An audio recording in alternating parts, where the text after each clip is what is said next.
A very good morning to each one of you.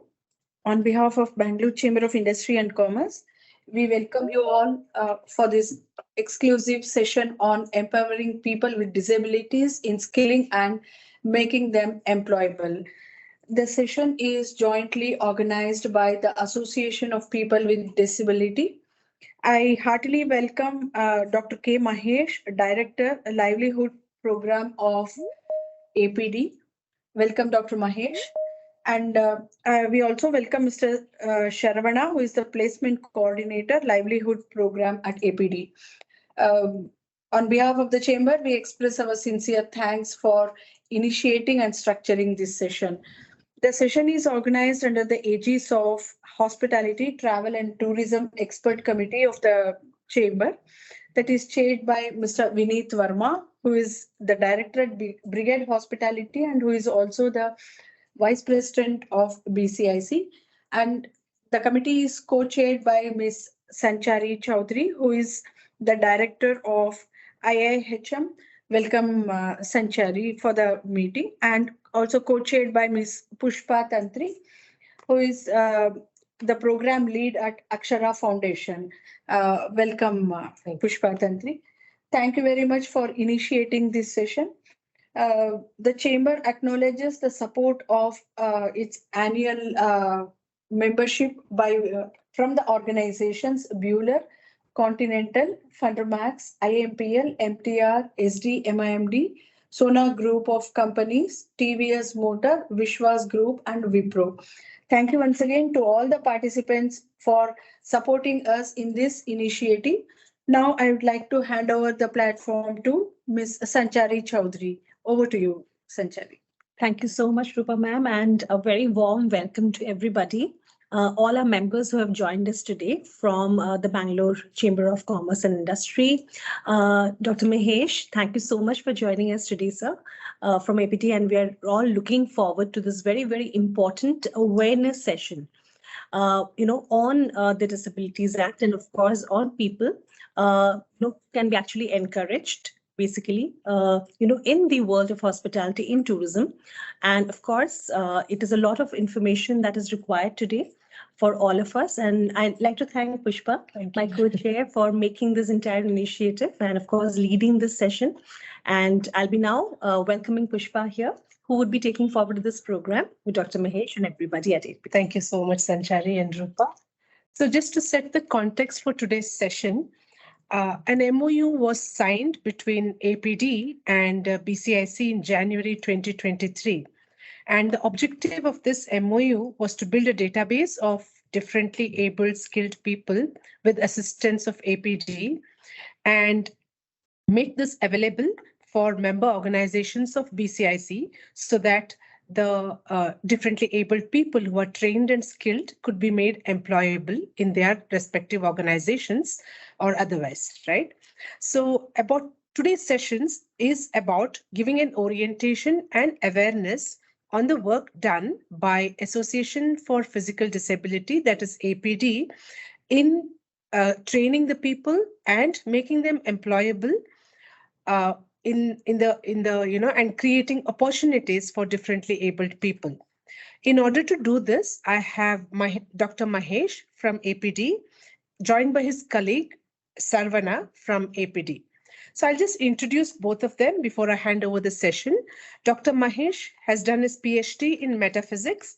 He has joined APD in 2019 and has an extensive experience of more than 20 years in organization development in both corporate and not-for-profit organizations. He has worked in partnership with civil society, governments, peer agencies, and private sector. He works for poverty elevation and skill development's livelihood projects in rural communities for a world that respects and nurtures the balance between the environment and humankind. A world of hope, inclusion, and social justice where all people can live equally with dignity and security. And his colleague Saravana is Placement Coordinator, Livelihood at APD. Saravana has done his business management, Bachelor of Business Management. And over the years, he has worked in partnership with employers, governments, and the private sector. He works in APD's poverty elevation and skill development livelihood projects in rural communities. Welcome to both of you, and hearty welcome to all the members who have joined us online and in present. I'll hand over the session to Dr. Mahesh. Over to you, Mahesh. You can share the presentation, and over to you. Yeah. Thanks and a happy morning to everybody. So I would like to start in the beginning itself from an APD, and it would be just a session, like it's not a session like it. I wanted to have it as an interactive and a participative itself. So we would like to express what is APD done so far and what are the types of program do we have, and later on we will have a question also. So shall we go ahead now with your permission? Yes, please. Yes, Yeah. please. So I'll start with our vision, mission, and values. Our vision is a world where equity, dignity, and justice are assured for people with disability. Our mission is like a nurture an inclusive ecosystem and empower people with disabilities with access to comprehensive rehabilitation services, rights, entitlements, equal opportunities, and dignity through a life cycle approach. Whereas our values are integrity, empathy, accountability, collaboration, excellence, and diversity. So our NGO was started in the year 1959, which is based in Bangalore, that's in Karnataka. We run extensive programs in rural and urban Karnataka, and we have from last 3 years onwards, like we have started our footprints across South India, that is in AP, Telangana, Tamil Nadu, Kerala, and the next year we'll be starting our footprints in Maharashtra also. And so far, like we have equipped, enabled, and empowered children and adults with a range of disabilities, which includes like a locomotor, spinal cord injury, speech and hearing impaired, cerebral palsy, and some extent of mental issues. Till date, we have impacted more than 7 lakh plus lives of people with disabilities. So this is all about our vision, mission, and values. When we say this, like our founder, she had a vision of 5 decades before itself, introducing a CBR metrics. However, like as per the WHO standards, which was introduced at 2 decades before itself, which like our APD, we focus on health, education, livelihood, social, and empowerment. So our 3 main core functions, we focus on health, education, and livelihood. And within this, the focus areas within the verticals is like we focus on social and empowerment. This like which was introduced at 2 decades before itself from a WHO.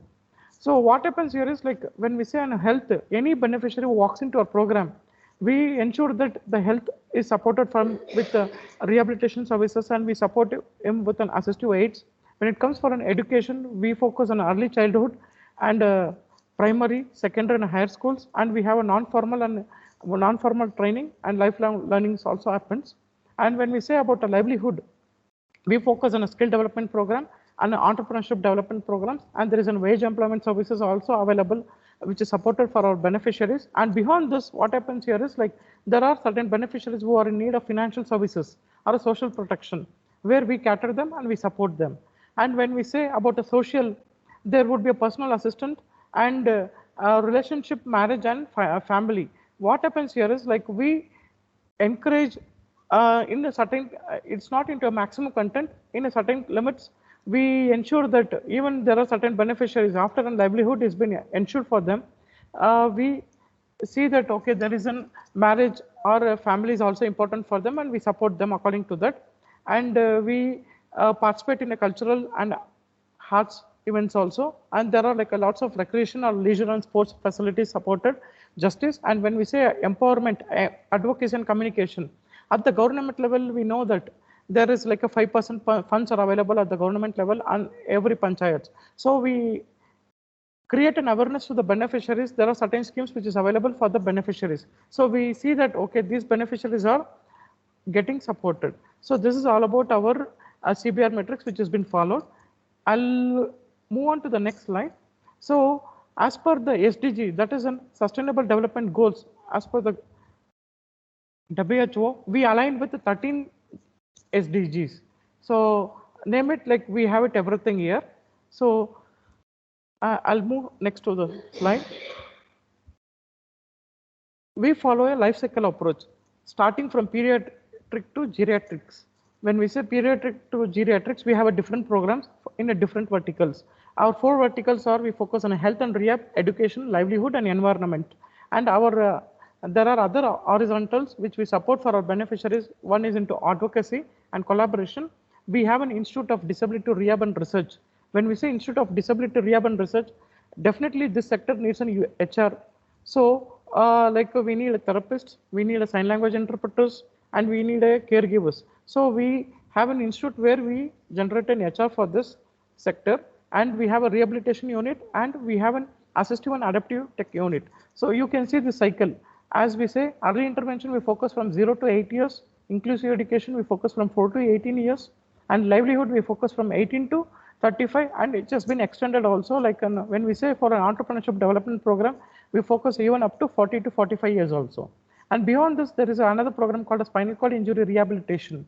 When we say spinal cord injury rehabilitation program, we know that this will not happen by birth. In rare cases, like sometimes if you met with an accident and everything, this happens, we support with the rehabilitation services, and end of the day, when he's going back back to home, we support with them in a livelihood program, and we have a community mental health program, and then we have an advocacy and collaboration. And as I told earlier itself, like we have 4 horizontals, Institute of Disability Rehab and Research. And then there are 5 core functions in our APD itself, like we have a separate fundraising team, finance, MIS and monitoring and evaluation team, and admin and I team. So we follow a lifecycle approach, which has been where we have certain models for other NGOs also, miniature NGOs. So I'll move on to the next one. This, like every 3 years, we have a strategy also.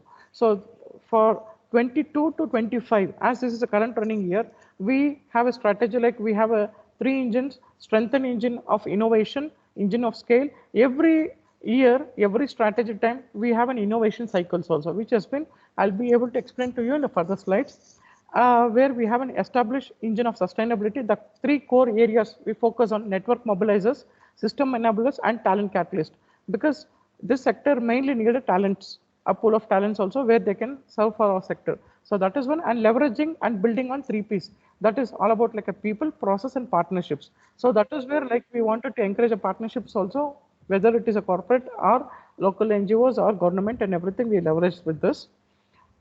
Straight to the problem statement of a livelihood. Why are we here is like for a livelihood?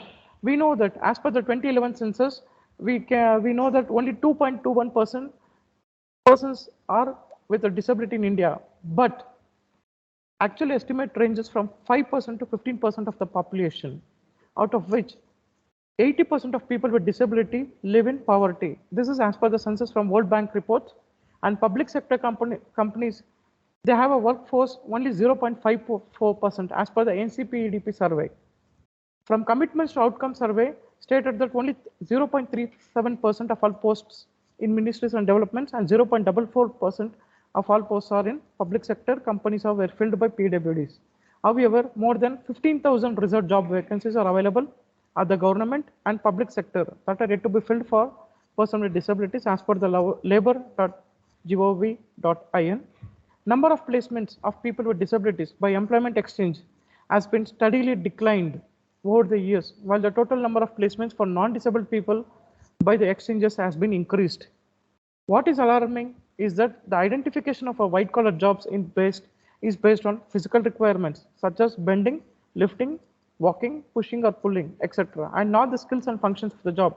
Because when we approach many employees of everybody, they say that there is a requirement related to physical requirements. But unfortunately, when we do a job identification or a mapping, there are many jobs which is available based on the skills or the functions of jobs which can be mapped for our PWDs. And in NREGA, when we say NREGA, that is called as a Mahatma Gandhi National Rural Employment Guarantee Act. As per the Operation Guidelines 2008, if a rural disabled person applies for a work which can be given for them as a suitable for them for their ability or a qualification is been given.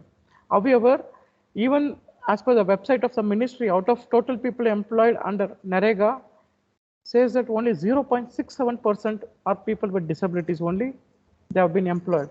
Rest are all, it's been leaved off. So this is the problem statement where it comes. I'll continue further. Livelihood and skilling problem statement. I'll straight away go to this employment stats. What is benefit for our sector? Status of education and vocational training, 48% of PWDs are illiterate, with a significant disparity between rural and urban PWDs, but only 20% have studied above secondary, with the evidence of significant denial of opportunities for females in rural India, that is 8% versus 23%. Formal and non-formal vocational tech training is very low in both urban and rural. In India, with just 3.1% having access to such training. While we say employment starts, 60% of PWDs are self-employed, with a further 25% of as casual laborers. Only 9% in rural India have regular wages or salaried employment. 91% are in irregular employment. Situation is better in urban India, with 32% of men and 39% of women in regular wage employment. Sector-wise, sector of work in rural India is predominantly, which is focused on 62% of these beneficiaries have been enrolled in agriculture. Of this, 31% of males and 14% of females worked informally.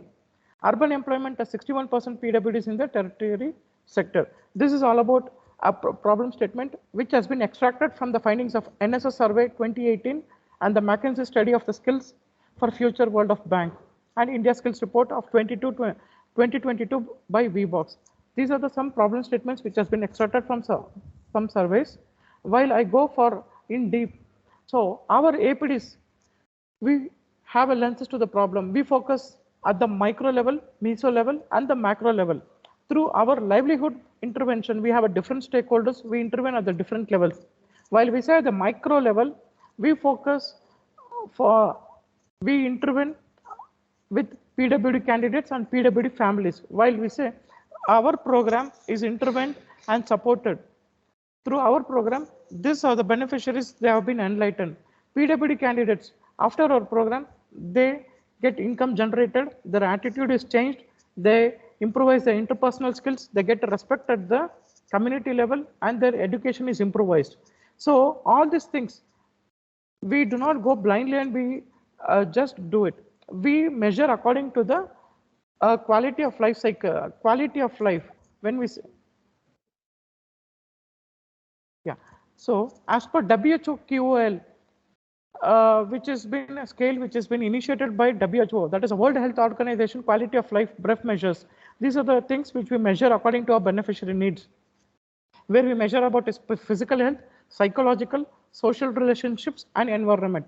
All this has been measured through our program intervention. And next is like family empowerment scale, we have it. And at the meso level, we do a tie-up with an NGO partners and the community levels. So when we do a tie-up with them, it's like a triangle love story between a partners, a beneficiary, and an employers. So ensuring that he or she gets a support from our end. Even the partners' employment skills are enrollments are increased, and at the community level, they accept the PWDs and social inclusion is happening. So we conduct a survey for them also, and we have a listening and learning and listening survey. We do it, and at the macro level, we support an employers. When we say employers, we sensitize an employers.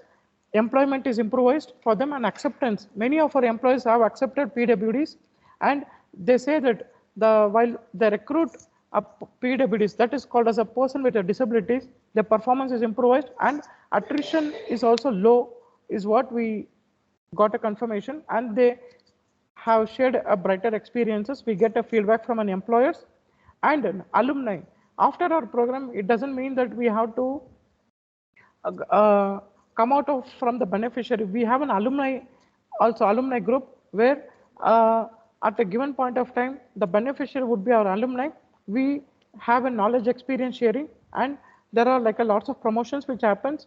And when a beneficiary comes back to say that, okay, I want to improvise my skills, we ensure that this beneficiary, he or she has been enlightened with the skills and improvised his skills, and then we ask him to switch on the jobs, or we ensure that he has been supported. Beyond this, what happens here is like we support them with rehabilitation services, and customized aids and appliances are also supported to our beneficiaries. This is our macro. This is our lenses to the problem what we are giving here. I'll go in further details. So what happens in our life cycle? Any beneficiary who walks into our program, we follow this process for each and every beneficiary. What happens here at the ground level? At the ground level, we start doing an outreach program. When we say outreach program, we conduct camps, we sensitize the parents, we create an awareness for VRWs and the community level workers, NGOs, and schools and colleges. We conduct an outreach program. From there, we mobilize the candidates. Once after mobilization, we counsel the beneficiary. We take a profiling, and the pre-assessment happens. So what happens here is, like, while we do a counseling and a profiling, we match according to that. We collect the personal informations, qualifications, aspiration of a beneficiary, and the competences, which is matched accordingly. We shortlist the beneficiaries according to the needs. And then the enrollment process happens. We assign the course, and there will be a session plan, and the batch start date will be initiated in this. So the next goes on skill development training, which goes on like an in between, like we have there would be beneficiaries who have a dropout, and while on the training itself, we have a post assessment which goes on continuously. On-job training is given to all our beneficiaries. There will be a certification and a training feedback continues here. So after this, there is an important process which happens, a process called as a matchmaking, where we interact with an employer, we create a job order, and we conduct an employer connect. So here also what happens here is, we take a personal information what is required. For example, if the employer says that they need certain type of beneficiaries based on the qualification and a contractual and the competencies, we match according to that, and we see that there will be a placement happening. The reason why we say a matchmaking process is because we do not want any beneficiary to walk away, or he or she should not be an like they should both. It's a win-win situation for an employers and even for the beneficiaries, ensuring that there is a retention and everything process goes on. So while we say in the placement, the profile is matched and we propose them according to that, and there would be sometimes the beneficiary would get selected or you would get rejected, or some trainees also say that they are not interested and the offer is accepted based on that. So after this, there is a rigorous process which will happen for us, which is called as a post-placement process. So we have a retention process like continuous for 90 days, starting from 0 days, 7 days, 40 days, 70 days, and the 90 days. We follow a retention process because end of the day, it's not like as per the donor commitments we want to do it, because it's like we wanted to take it as a passion, and we continue saying that the beneficiary should be happy and even the employer also should be unhappy. So this process continues. After 90th day, the beneficiary falls into our alumni life cycle. So what happens here is, like, even after 90 days, these beneficiaries would be our alumni. We conduct a parents meet, we conduct a champions meet, and alumni interaction. Now the beauty of this alumni life cycle is what here is, we get a reference from our alumni stating that candidate referrals will happen, and even if there are any opportunities at the employer level while they are working, so they refer us and they share us the leads, and we get connected. Like this, the process continues. This is all about our life cycle, which we follow it. So shall I continue with your permissions way forward now? Hope I'm clear. Yes. Thanks. So this is the strategy what we are trying to plan it for 23-24. We focus on a people, process, partnership. While we say people, we focus on the 3-level laterals in our livelihood program, multi-skilling of a people in 3 LH laterals. So while we say 3 LH laterals, we have a mobilization, training, and a placement, which I have shared in a life cycle.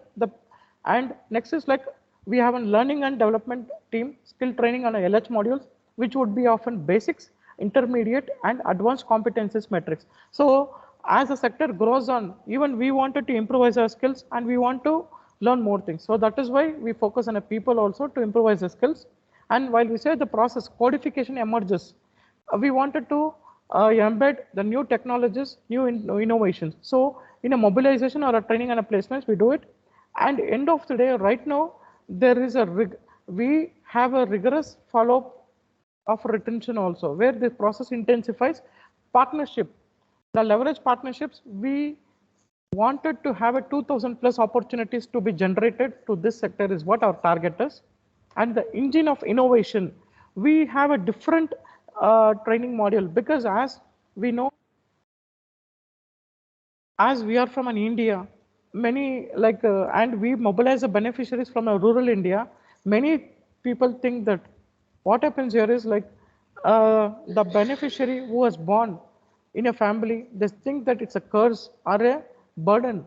So as these beneficiaries have been sidelined, we wanted them to come out of this shy away.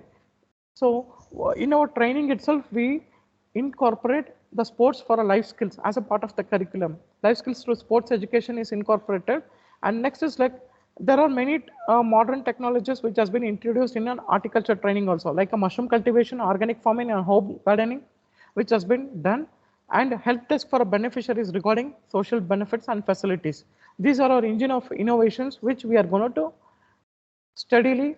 We have tested in 22-23, but 23-24 would be we are expecting a results in this. And engine of scale, when we say expected service recipients is 5,000 plus different beneficiaries, which includes the stakeholders and the beneficiaries for the financial year 23-24 is our targets.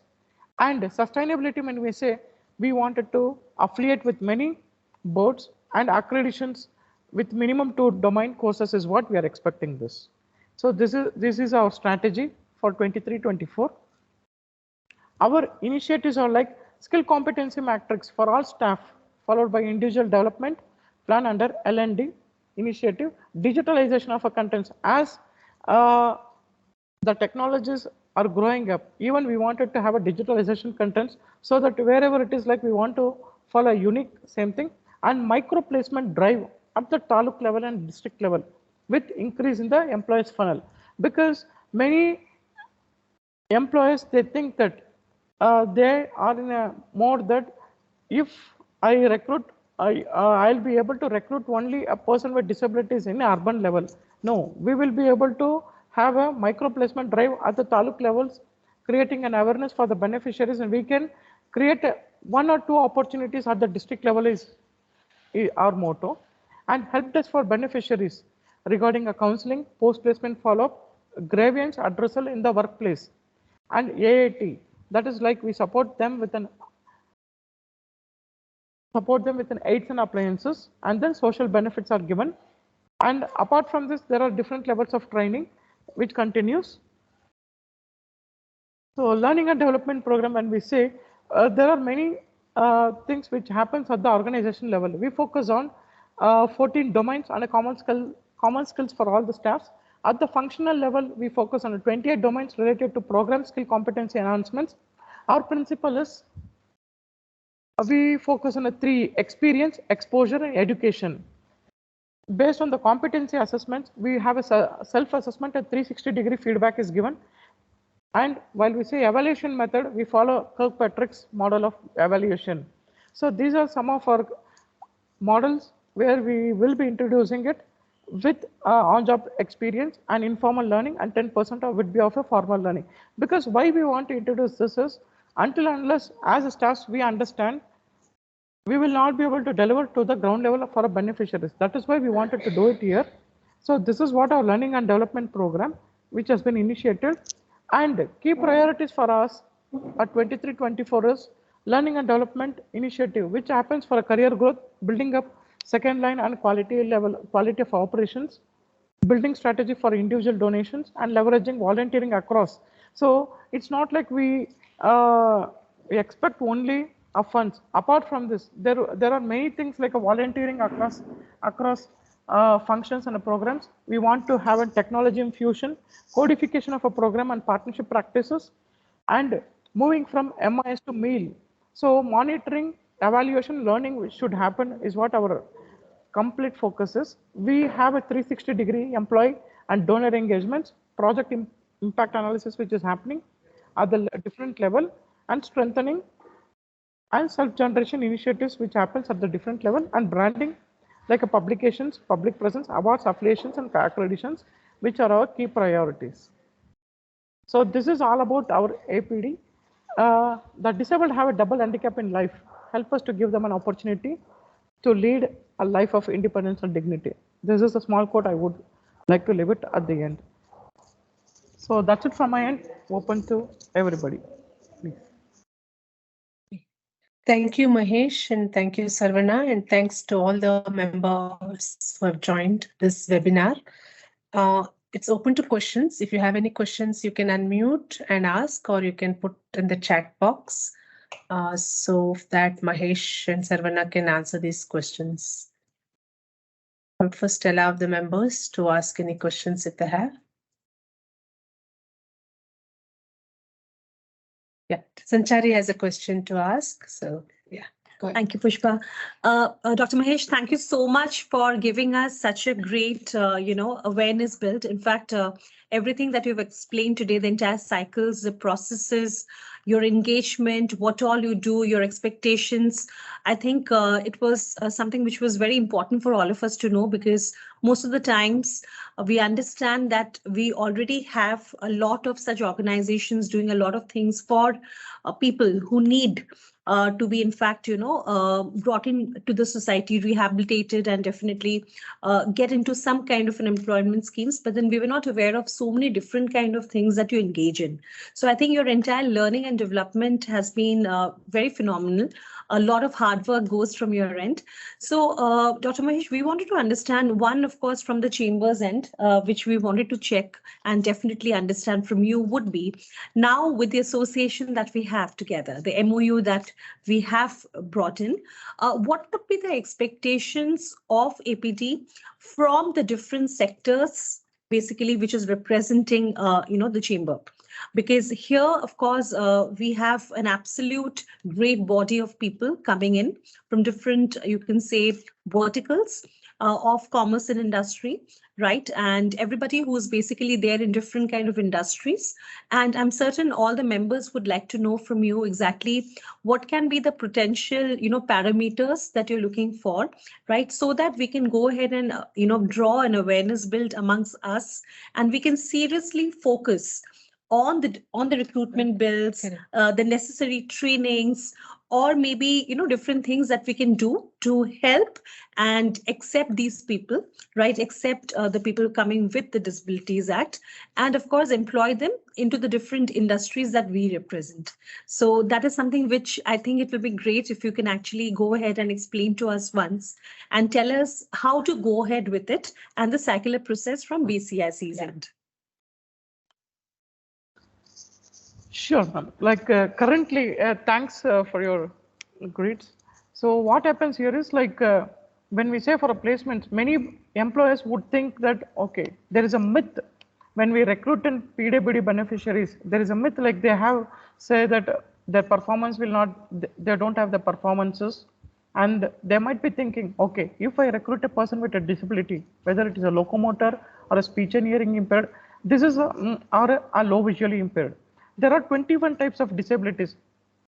They would take a backseat while they are recruiting a person with disabilities. What happens here is, while I recruit a person with disabilities, they think that the accommodation facilities, the help desk or whatever it is, they think that it's a challenge. They think that it's a challenge. However, it's not at all a challenge. There are some permutation or combination which can be adjusted to the beneficiary need, and we can get it done for them according to the needs. I can give you one example. So while this is an example which we have completely engaged and we were successful, and e-commerce sectors. In an e-commerce sectors, Amazon has recruited a person with disabilities, a speech and hearing impaired. What happens here is like these beneficiaries works in a completely in a warehouse itself, right? So as speech and hearing impaired, when we say at the common level language, they are called as a deaf and dumb, who are unable to speak or who are unable to hear. So they are working in a warehouse. One of a supervisor asked us one question, asking that as these people, they don't know to speak or they will not be able to hear, how do we communicate with them? There was a simple solution. There was a simple solution. No need to learn a sign language, because they say that, oh, we need to interact with them a sign language, but there is no need to have any sign language at all here. Just you can, if you know any colloquial languages, for example, a notepad, in a notepad you can write it and show it to them, they will be able to do it continuously. And another one small example here is a SMS, a WhatsApp, which was introduced especially for a person with disabilities only. Slowly it was taken to the common people. So these are the ways of interaction where we can do it. And one supervisor asked us, they would be standing in a long places. They would be where they want to point out them. We want to call that particular person because it's the warehouse. When we say warehouse, it's a huge space capacity. They will not be able to hear or do anything. Just a micro lens, like a pointer, we have it. A pointer where we can point it to them accordingly, automatically, while we point to them through a laser pointer. The pointer will directly point them, and automatically they'll be able to understand, okay, somebody's calling me, and they'll be able to turn up to you. These are some solutions we have it. And due to an emergency, they say that, okay, how do we interact with them or inform them? There is an emergency situation which has happened at the warehouse. So everybody should assemble in a one point. There is a solution, just a bulb, a zero candle bulb, which can be placed at the workstation at the common point where at least 10 people can see their emergency, which is the red color. So that when we flash on that bulb, automatically they'll come to know there is a emergency which has happened. They can assemble in a one point. And some signages like, okay, where is a washroom, restroom are available, and everything can be given. This is some of the solutions which we have given in a warehouse in automotive industries also. Like this, we have been successful, and you trust me, there are more than 1,000+ beneficiaries who are working in the sector currently. So there are like this, we can give it, and at the same time, it's not a challenge. And many people think that, okay, we need to show them an courtesy. Instead of showing a courtesy, please give them an equal opportunity. Definitely, they'll be able to outclass the performance is what I can suggest in this. Yeah. I have a question, Dr. Mahesh. So how does your typical life cycle start, in the sense, in the calendar month, when does your training start, and when will the people be available for recruitment, and what's your placement targets? Like, is it 100% already recruited, or how is it like? So if you can just tell us the calendar, that will benefit the member organizations also. Right. So usually we start our calendar from April onwards, which starts as a financial year itself as per the donor commitments. What happens here is, like, the entire year, like, we have a different types of trainings available. We focus starting from an illiterates to up to postgraduates, because ours is an organization. We wanted to give an opportunities for all type of disabilities and for all type of people who are illiterate or literate also. So while we say this, for different programs, we have a different duration also. We have an horticulture program, which is completely engaged for illiterate people, illiterate beneficiaries, and for severely disabled beneficiaries. And we have another program called, say that I have completed up to 10th standard, I need a different type of jobs in at sector level. So we have a program called, we focus on employment-led training, which focuses into retail sectors, ITS sectors, that is on ITES sectors, and next is like an e-commerce sectors. And then apart from this, we focus on hospitality sectors, and then we focus on for fast-moving consumer goods sectors also. So these are the sectors we focus. And then there are certain beneficiaries who says that I have a technical education that is completely of an IT related. I've completed my mechatronic courses. I want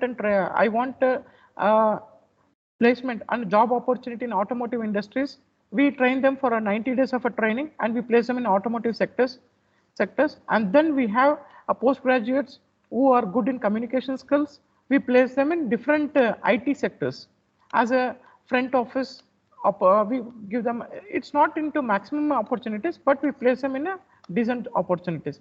So at the different level. And finally, we have an entrepreneurship development program also, which is focused for people with severely disabled, like a spinal cord injury, or sometimes people who are good in communication skills. We check out on opportunities where there are available, like a work from home opportunities, and we get them.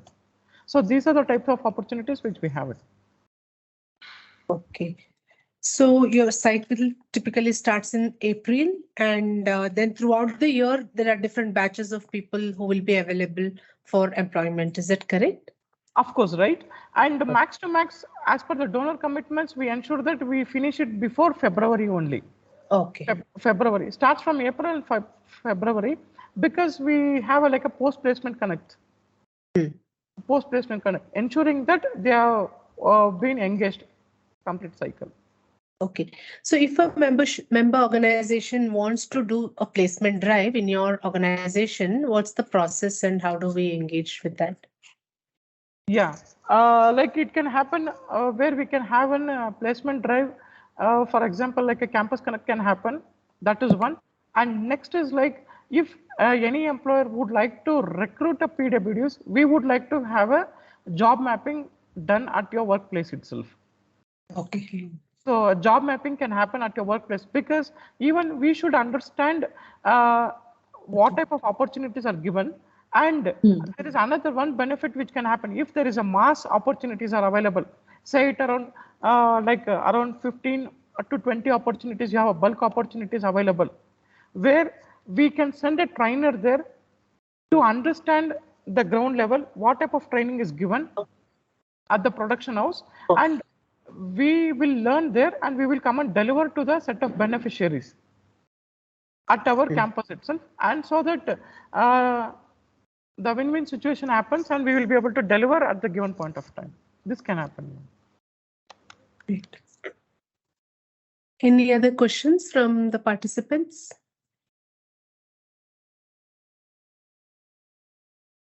Hi, Mahesh. Thank you for the wonderful session. See, I come from a company called Linde, right? We're looking for NGOs whom we can partner with as a part of our CSR initiatives. So I would like to get in touch with you, Mahesh. Good. So either you give me a number or you just post your email ID here. So I will get in touch with you. I want to take it forward. Thank you. It's good, sir. Great. So, ma'am, if you don't mind, with your permission, can I share it or you will be able to do it? Yes, please. Yes, please. You can share it. And that was also one of the question I had on how can organizations engage in their CSR and volunteering activity with the organization. Yeah. I think Mahesh has shared his email ID. You can get in touch with Mahesh directly. Yeah. So there are many volunteering activities also we can do it now. We have many things like I would request, like if time permits you, we are inviting everybody. You can join our campus, which is like we have 3 different campuses in Bangalore itself. We have our main campus in Lingarajpuram. The entire program, as I told you, like we have an education program, early intervention program, aids and appliances, everything which is done there. And our Lingarajpuram, this is a Lingarajpuram campus, which is the main campus. And then Livelihood campus, we have a beautiful 5-acre campus. It starts completely like we have a different training programs at a given point of time, starting from April. You can expect minimum 100 to 150 beneficiaries who will be staying in our campus itself. We support them with the food and accommodation facilities, and then we place them accordingly. And our daily routine starts at the morning 5 o'clock itself daily. And we end up we engage our beneficiaries up to 7:30 in the evening. There are different types of activities which happens. So there are activities, seeing is learning, and we wanted you guys to experience this. Yeah, that's a good opportunity. We will see how we can take that forward for a campus visit. Absolutely. Yes, maybe with collaboration with CSR committee plus ourselves, right? Correct. Any other questions from the members? Hello. Mahesh, could you let us know the other 2 campuses in Bangalore? Yeah, the 3rd campus, we have it in Jeevan Bhima Nagar, that is completely focused on spinal cord injury rehabilitations. What happens here is like where we have a rehabilitation services for a spinal cord injury beneficiaries. We have a 20-bed capacity. We support them with the rehabilitation, and then we support them with the livelihood. When he or she beneficiary goes back after rehabilitation, we support them with the livelihood facilities also.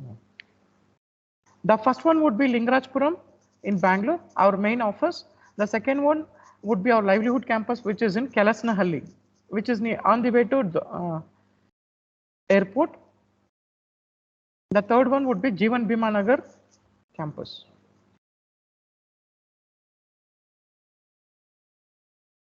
Okay. Thank you, Mahesh. And beyond this also, what happens here is like we have our livelihood programs across South India.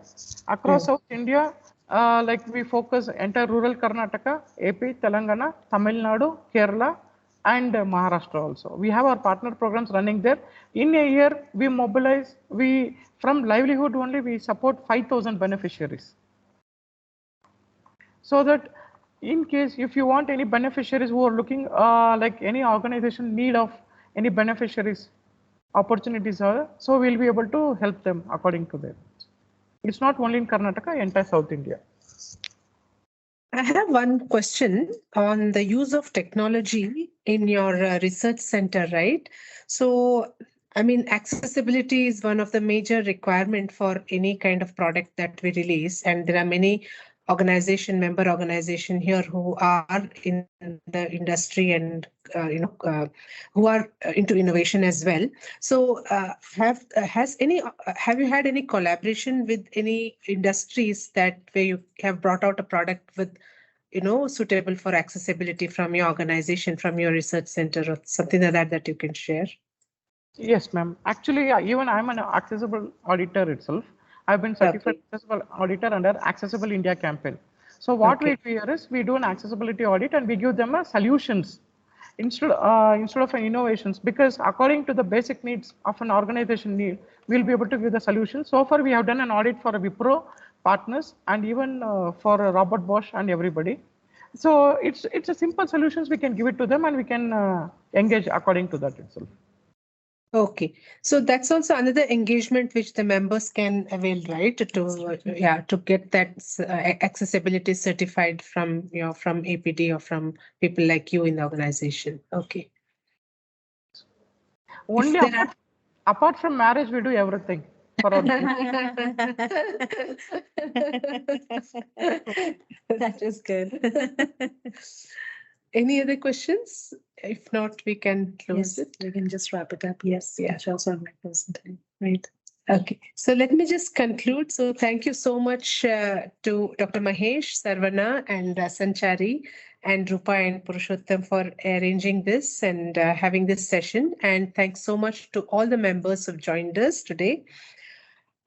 So when I was going through the presentation, I felt like, there is less than 2% of the people who are with physical disability who are employable, right?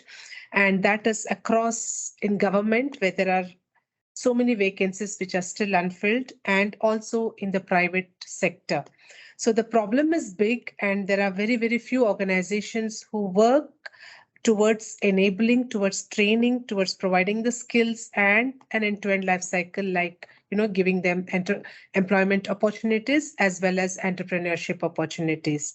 So I request the member organizations of BCIC to avail this opportunity with APD.